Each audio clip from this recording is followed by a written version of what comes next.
آکره دورکا کشتوکالیه لروی چاندن و مرو مالاتی.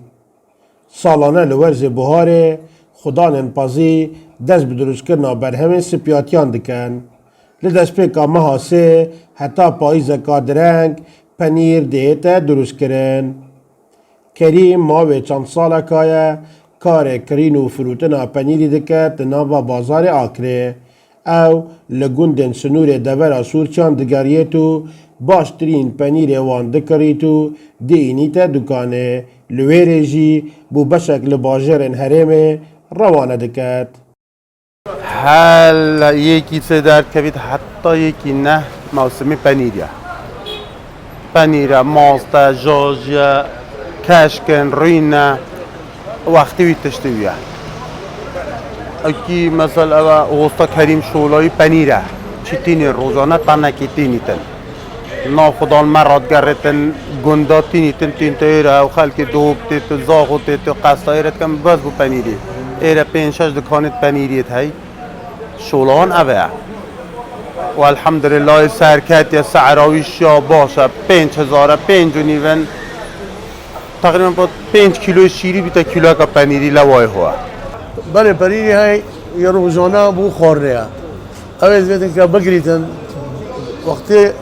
به هیوا یک دنیا چوریاتی و زور نیا وقتی ببرم برای هیوا 3 و 4 یاد بهیتن دزر بیت او پنیری دیب دون بیتن چوریاتی دزور بیتن طعمهای خوشتریش بیت بله بله اما خلطه کنه گرانتی هنگی دی پنیره که حسابه که دی چیتن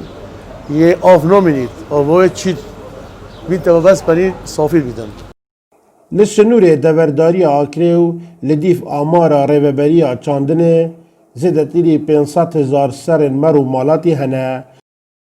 چندین کارگهن بچیکین برامینانا ماستی ملدور هنه بلام الپلان ما سالانه ریوبری چاندن آکره مدار اشتیاو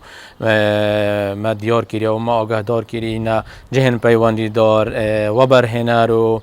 بازرگان و سرمدارن آکره کو مداخست لیکرینه کارگاه کو اسپیاتی یا هفچرخ یا سردمیانه دور آکره بیت درست کردن دا کو جوتیاری ما مفاش بر همه خوی شیری وار بگریتن و رادستی و کارگاه بکتن و بر همه جورن بر همین اسپیاتی درست بکن.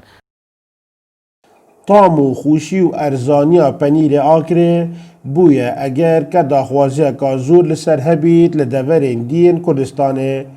قدغه هاتنو چونه جی کاریگری لسر ریجه برهمینانا پنیری کریه لآکره بو افصاله جبر کماویک بو خلق گندان ندشیان برهمین خوبین ناوا باجرانو ساق بکنه و اسماعیل سعید دزگه میدیای بادینان آکره